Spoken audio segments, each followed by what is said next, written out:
एक बात बताओ बच्चों, प्लानिंग का मतलब क्या होता Deciding in advance है? what to बिल्कुल, do and who's to do it. Deciding in advance, deciding in advance what to do, how to do, when to do and who is going to do it. अब हम बात कर रहे हैं financial planning की, मतलब planning regarding finance. ठीक है, डिसाइडिंग इन एडवांस की कहाँ से पैसा आएगा, कहाँ खर्चा होगा, ये सारी प्लानिंग जो होती है that is known as financial planning. ठीक है, अब financial planning means essentially preparation of financial blueprint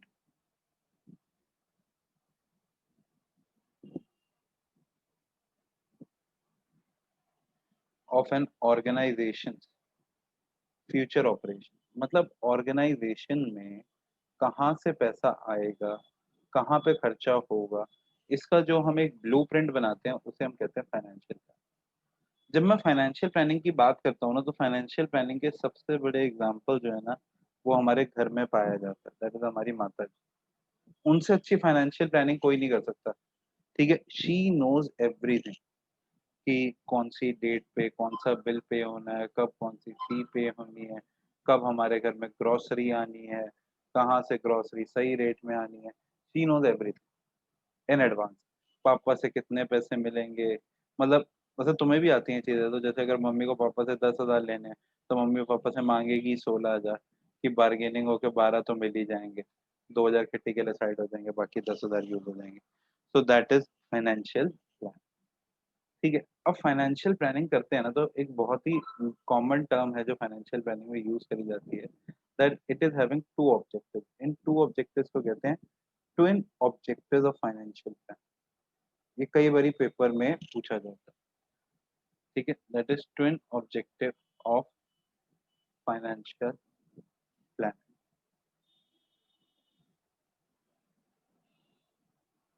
अब ये दो ऑब्जेक्टिव्स फाइनेंशियल प्लानिंग के क्या हैं,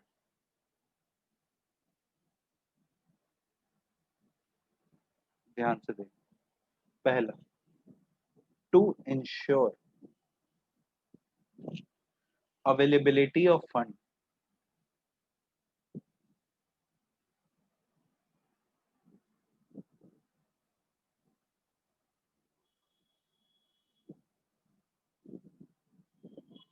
whenever required।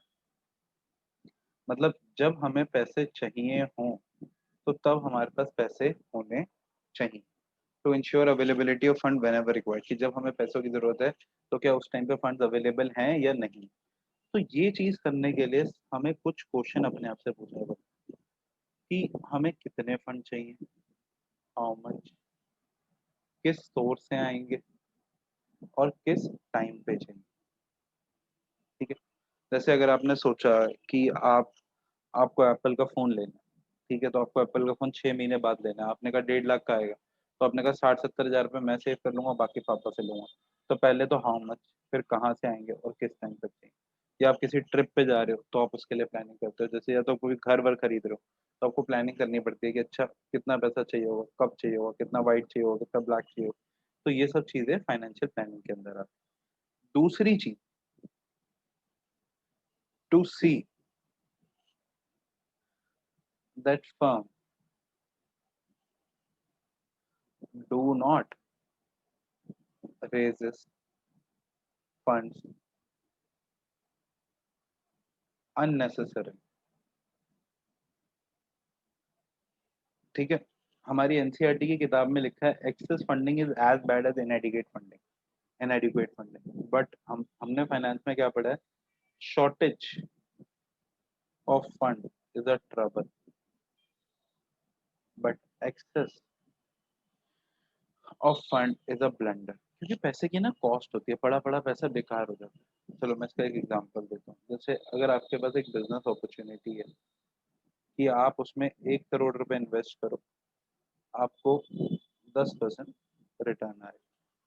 ठीक है, तो आप 1 करोड़ इन्वेस्ट करोगे, आपको 10 लाख का रिटर्न आ जाएगा। अब मान लो ये 1 करोड़ रुपए आपने मार्केट पे उठाए एट 6%, किसी से उठाए, ठीक है, तो आपको 1 करोड़ पे 6% यानी 6 लाख रुपए का ब्याज देना है, 4 लाख आप घर ले आओगे, यही तो बिजनेस है। मैंने बाजार से 1 करोड़ उठाए, बिजनेस में लगाए, 10 लाख कमाया, 6 लाख बाजार को दिए, 4 लाख वो घर ले आया, मेरा तो कुछ नहीं लगा। पर अगर मान लो आपको 1 करोड़ चाहिए, आपके नीचे 10 जने काम करते हैं, आपने उन्हें कहा 1 करोड़ रुपए अरेंज करके दो, पर वो इतने अच्छे थे, उन्होंने 1 करोड़ की जगह 2 करोड़ अरेंज कर दिया। पर भैया बिजनेस की अपॉर्चुनिटी तो 1 करोड़ की है, तो कमाएंगे तो 10 लाख ही, क्योंकि फंड तो इन्वेस्ट 1 करोड़ ही हो सकते हैं। पर इस 2 करोड़ जो आपने रेज करा है, ब्याज तो उस पर देना ही पड़ेगा 6%, यानी 12 लाख। तो जो आपका टेक होम प्रॉफिट होने वाला था, वो गिफ्ट फ्रॉम होम लॉस हो गया। ठीक है, तभी कहते हैं कि जितना फंड चाहिए उतना ही रेज करो, उससे ज्यादा नहीं, उससे कम नहीं। सो ये 10% कौन सा रेट है? रेट ऑफ रिटर्न है ये? रिटर्न ऑन इन्वेस्टमेंट, ठीक है। ये इंटरेस्ट। तो ये चीजें हैं जो हमें इन कंसिडरेशन रखनी है। It means essentially preparation of financial blueprint of organization's future operation to ensure availability of fund। इसके लिए हमें क्या करना है? Proper estimation of fund required time and sources to see firm do not raise funds unnecessarily. Excess fund is as bad as inadequate funding. If there idle fund, finance manager का काम क्या है कि कुछ भी फंड बच रहे हैं तो उसे बेस्ट यूज पे लगा दो, एटलीस्ट कॉस्ट तो कवर करिए। अब इससे फायदा क्या होता है? It helps in forecasting. हम प्लानिंग करते ही फ्यूचर के लिए, तो हम सोच के चलते हैं। ठीक है, मेरा तो भैया रूल है, when you plan be pessimist, कि सब कुछ गलत होगा। When you operate be optimist. Over pessimistic behaviour शायद ही किसी को किल कर गया हो, बट ओवर ऑप्टिमिस्टिक बिहेवियर ने बतेरे बिजनेस में लोगों को डुबाया। It avoid shocks and surprise. हम पहले से तैयार होते हैं, कोऑर्डिनेट करके चलते हैं। It reduce wastage and duplication. ठीक है, क्योंकि आपको जितने फंड्स हैं आप उतने ही रेज करोगे, और आज बैठ के कल की प्लानिंग कर रहे हो, तो it tries to link present with future and it tries to link financing with investment. कि इन्वेस्टमेंट में जितने फंड चाहिए उतना फाइनेंसिंग क्रिएट करके दे।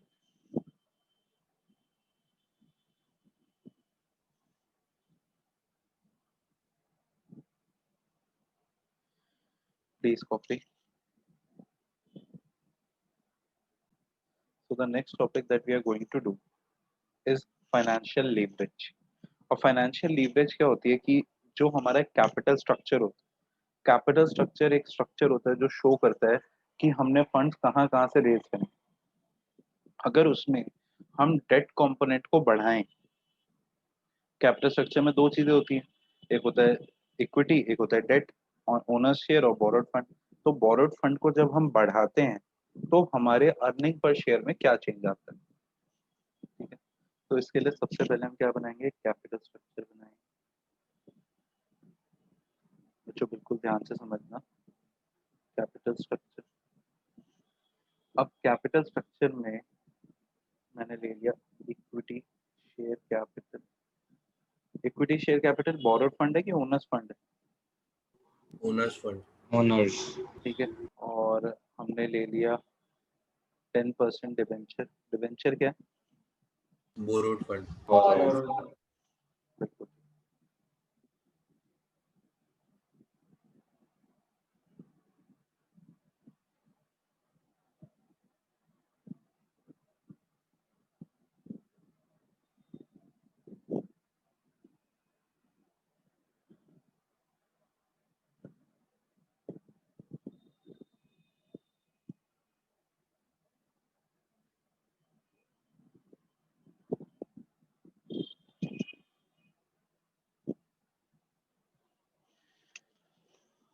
First, second, third.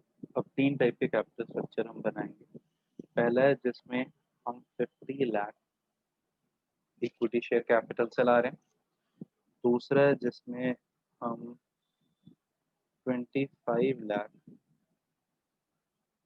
Equity share capital से ला रहे हैं, और तीसरा है जिसमें हम 10 लाख इक्विटी शेयर कैपिटल। हमें जो टोटल कैपिटल चाहिए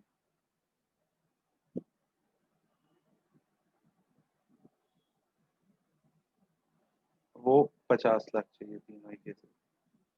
क्योंकि बिजनेस में लगने तो 50 लाख है, बस हम ये देख रहे हैं कि किस तरीके से उस 50 लाख को रेज करा जाए।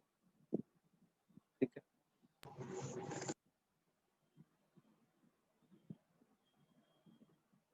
सो जो आपने 10% डिबेंचर लिखा है, इसमें 10% इंटरेस्ट रेट होता है ना, जो हमको देना होता है। हाँ हाँ, 10% डिवेंचर का मतलब वो कि 10% इंटरेस्ट रेट। ठीक है, अब 50 लाख, अब हमने डिवेंचर यहाँ पे लिए 0। ठीक है, यहाँ पे हमने डिवेंचर लिए 25 लाख, और यहाँ पे हमने डिवेंचर लिए 40। ठीक है, अब हमें क्वेश्चन में दिया हुआ है that return on investment is 20%, tax rate for assumption is 50। ठीक है, अब ये तो था कैपिटल स्ट्रक्चर। अब इस कैपिटल स्ट्रक्चर को देख के हम एक इनकम स्टेटमेंट बनाएंगे कि देखते हैं भैया इससे इम्पैक्ट क्या पड़ता है। इनकम स्टेटमेंट बनाने के लिए सबसे पहली चीज हम निकालेंगे अर्निंग बिफोर इंटरेस्ट एंड। अब ये कैसे निकलती है? ये निकलती है capital employed into return on investment. तीनों केस में कैपिटल एम्प्लॉयड कितनी है? 50 लाख। वेरी गुड बेटा, तीनों ही केसेस में 50 लाख।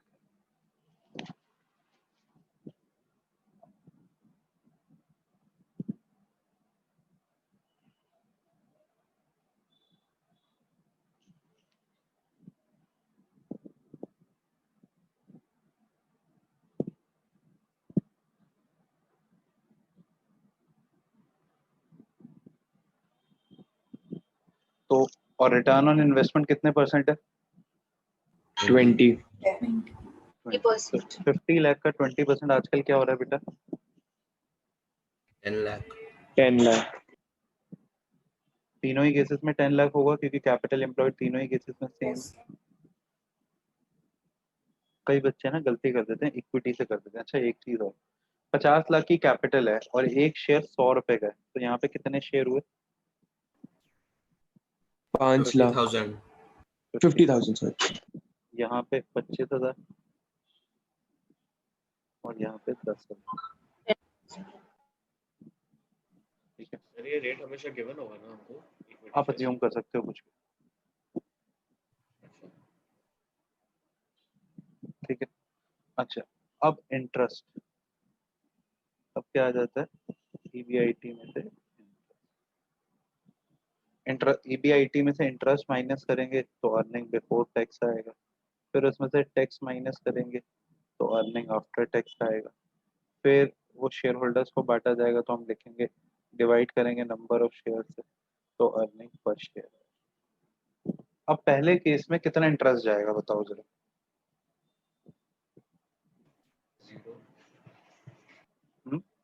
0। एक बच्चे ने बोला, पता नहीं वो Zero. क्यों घबरा रहा है आंसर बोलना। बिल्कुल सही, 0। दूसरे केस में 50%। 50. 25 लाख का 10% होगा ना, क्योंकि इंटरेस्ट रेट 10%। 2 25 lakh लाख की 50. बोरिंग है, 10%, 2,50,000। तीसरे केस में 4 lakh. 4 लाख। अब अर्निंग बिफोर टैक्स कितना हो जाएगा? इंटरेस्ट माइनस कर देंगे तो पहले केस में 10 लाख।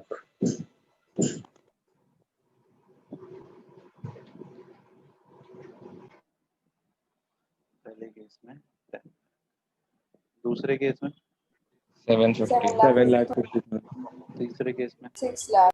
6 लाख। टैक्स का रेट कितना है? 50%। तो 10 लाख का 50% आजकल क्या हो 5 रहा है? लाख।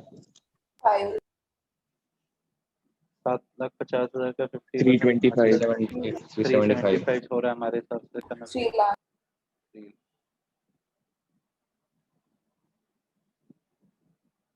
अब मुझे ये बताओ अर्निंग आफ्टर टैक्स कितना आएगा पहले case? 5 lakh. Very good. 375। 3 lakh. अब ये पैसा शेयर होल्डर्स का है क्योंकि जो बोरोवर्स का था वो दे दिया, इंटरेस्ट दे दिया, गवर्नमेंट को दे दिया, अब शेयर होल्डर्स का है। तो कितने नंबर ऑफ शेयर हैं पहले केस में?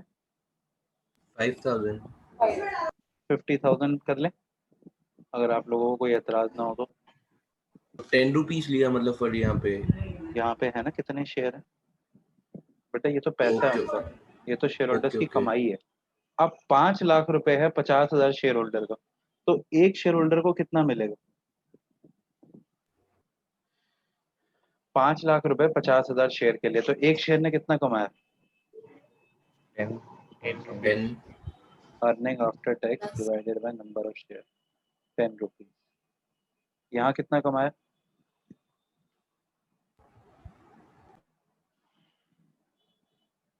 15 रुपीज, और यहाँ 30 रुपीज। इसमें हमें सबसे ज्यादा फायदा हुआ थर्ड कैपिटल स्ट्रक्चर में। यस अब सर। हमें सबसे ज्यादा फायदा क्यों हुआ?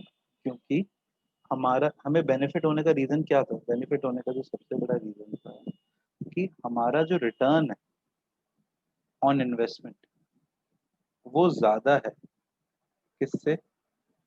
Rate of Rate of interest.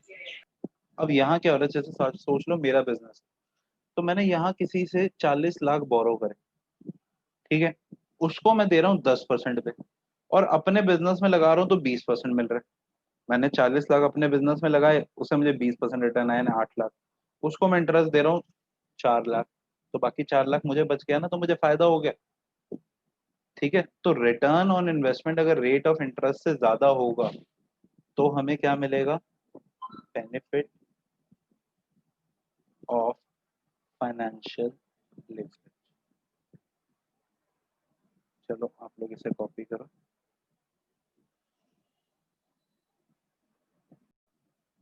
Do this question. Question में आपको टोटल कैपिटल तीनों ही केस में 80 लाख दी हुई है। पहले केस में 100% इक्विटी है, अगले केस में 50% इक्विटी है, फिर 25% इक्विटी है। डिवेंचर का इंटरेस्ट रेट दिया हुआ, रिटर्न दिया हुआ, टैक्स रेट दिया हुआ। चलो मुझे सॉल्व करके दिखाओ। अब इस क्वेश्चन में ईबीआईटी निकालते हैं तो तीनों केसेस में 12 लाख आएगी, 80 लाख का 15% इंटरेस्ट, पहले केस में 0, दूसरे केस में 40 लाख का 20% 8 लाख, और तीसरे केस में 60 लाख का 20% 12 लाख। तो अर्निंग बिफोर टैक्स यहाँ पे 12 लाख बचती है, यहाँ पे अर्निंग बिफोर टैक्स 4 लाख बचती है, और यहाँ पे तुम यहाँ पे 12 लाख का 50% टैक्स 6 लाख, 4 लाख का 50% टैक्स 2 लाख, और नेल का 50%। अच्छा, अगर लॉस आता तो क्या होता? तो भी टैक्स 0 होता है, ये याद रखें। लगता। हाँ, कहीं ये नहीं नेगेटिव में टैक्स निकाल। Earning after tax 6 lakh, 2 lakh, number of shares 80,000, 40,000, 20,000। तो यहाँ पे 6 लाख रुपए मिल रहा है 80,000 शेयर होल्डर को। तो एक शेयर होल्डर को 7.5 रुपए, यहाँ पे एक को 5 रुपए, यहाँ पे नेट। तो बेटर है कि बोरो ना सही है सर। करें। इस केस में बेटर है बोरो ना करें। मतलब यहाँ केस क्या था? यहाँ एक्चुअल केस था कि यहाँ पे return on investment was less than rate of interest. तो इस केस में बोरो नहीं करना, बोरिंग इज ओके।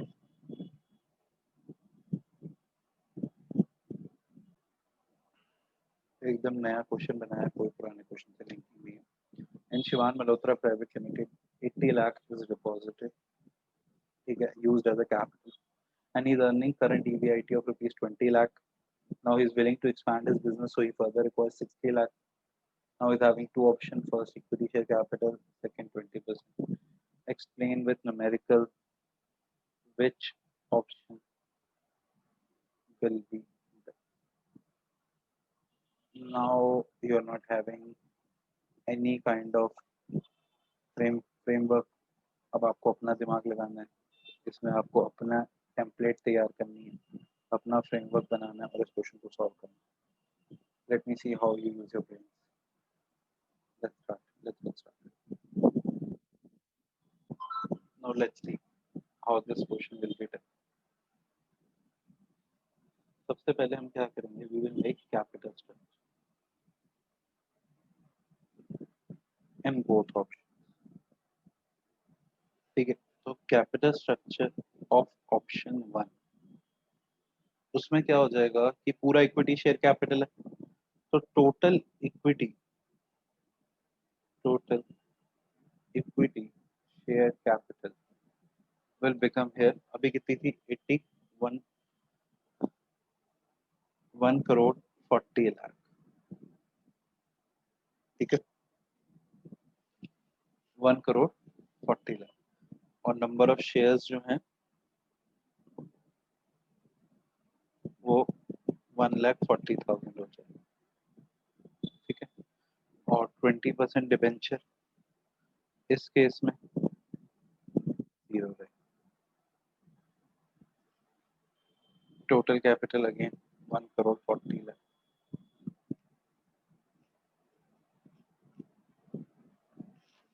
और जो ऑप्शन 2 है, उस ऑप्शन 2 में इक्विटी शेयर 80 लाख रहेगी और डिबेंचर 60 लाख हो जाएगा।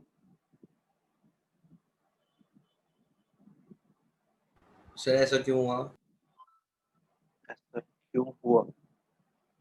क्योंकि क्वेश्चन में गिवन था ना बेटा, क्वेश्चन में गिवन था कि करंट कैपिटल 80 लाख है, अब हमें 60 लाख और चाहिए हैं। एक ऑप्शन है इक्विटी ले लें, तो इक्विटी ले लेंगे तो पूरा इक्विटी हो गया। दूसरा ऑप्शन है डिबेंचर ले लें, तो 80 लाख तो पुराना था ही था, प्लस नया इक्विटी 60 लाख हो गया, इसीलिए। ऑप्शन बन सकते हैं वैसे, मतलब हाँ, जो ओके आया सर। रिजल्ट जो हमारा हमने न्यू हो रहा है हमारा 60 लाख, उसमें देखेंगे कि इक्विटी पे ज्यादा सूटेबल होगा फिर डिबेंचर पे। बेटा अगर आप 60 लाख वो वाला देखोगे तो उसमें जब आप डिबेंचर लोगे तो ईपीएस हाँ, वो निकालने के लिए जीरो, नंबर ऑफ शेयर कहाँ से लाओगे? हाँ वो जीरो आ जाएगा ना। ठीक है, सर तो फिर हमने ऑप्शन 1 मतलब वही कि अपने ओनर में से फंड मतलब ओनर ने दे दिया 60 lakh rupees. Equity share issue करा ना, नए ओनर्स भी आ सकते हैं, पुराने ओनर्स भी ले सकते हैं। अब रिटर्न ऑन इन्वेस्टमेंट जो है हमें क्वेश्चन में डायरेक्टली नहीं दी हुई, तो हम कंप्यूट कर लेंगे। हमें प्रीवियस दी हुई थी ना, प्रीवियस क्या थी? प्रीवियस थी 20 लाख अर्न हो रहे थे 80 लाख की इन्वेस्टमेंट में, तो 25%। और हम कह रहे हैं previous return on investment continuous, और टैक्स रेट हमारा 50%। मेन बात ना ये कैपिटल स्ट्रक्चर बनाने की होती है। अगर आपने ये कैपिटल स्ट्रक्चर सही बना लिया तो फिर आप क्वेश्चन कर ही लोगे। इनकम स्टेटमेंट,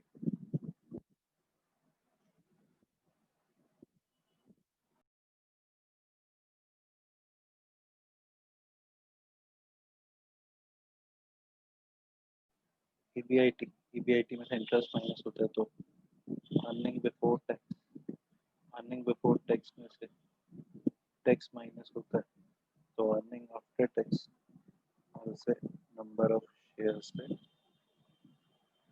डिवाइड कर देंगे तो अर्निंग पर शेयर। अब फर्स्ट केस में EBIT will be 1 crore 40 lakh का 25%, कितना हो गया? 35 lakh. Am I correct? Yes, sir. दोनों में 35 लाख। पहले केस में इंटरेस्ट निल, क्योंकि बोरो ही नहीं करा, तो सारा पैसा इक्विटी शेयर होल्डर का। इस केस में बोरो करा था 60 लाख एट द रेट 20%, तो 12 लाख रुपए दे दो। कितने बच गए? 23 लाख। टैक्स रेट 50% है, तो 17,50,000 टैक्स, यहाँ पे 11,50,000, यहाँ बच गया 17,50,000 और यहाँ बचा 11,50,000। अब ये 17,50,000 है 1,40,000 शेयर होल्डर्स का, और ये 11,50,000 है 80,000 शेयर होल्डर्स का, क्योंकि यहाँ पे शेयर और इशू नहीं है। तो earning per share 17,50,000 divided by 1,40,000. Has anybody done the calculation? 12.5. कितना है बेटा? 0.5. कितना? Sir, 12.5. Yes, 12.5, exactly right. और ये हो गया आपका 14.3 कुछ आएगा सर. 14.375, यही है? Yes. Yes sir. Which one is better? Second. मैं तुम्हें एक बात, ऑप्शन 2. मैं तुम्हें एक बात बताऊं, वैसे ना आंसर तो यही सॉल्व हो गया था. ये 25% था, ये 20% था, तो पक्की बात है बेटर तो वही होगा बोरो करना, because return on investment is more than rate of interest. समझ रहे हो कि नहीं समझ रहे हो? Yes, sir. बट हमें पूरा एक्सप्लेन करना था. In the given case it is better for Shivan to borrow as return is more than rate. Moreover, EPS from second option is 14.375 and that is 11.5. ठीक है, 12.5 whatever it is. Okay.